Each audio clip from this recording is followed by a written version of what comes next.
14.000 yıl gezdim pervanelikte. Sıtkı ismin buldum divanelikte. İçtiğim şarabını mestanelikte. Kırkların cebinde bara düş oldum.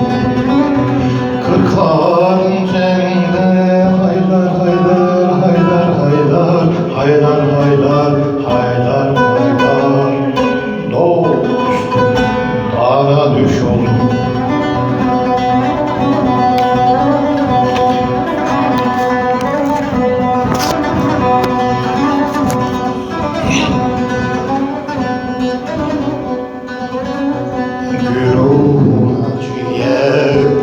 Özümü kattım, insan sıfatından çok geldim gittim.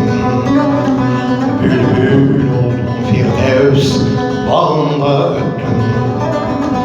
Bir zaman gül için zara düş oldum.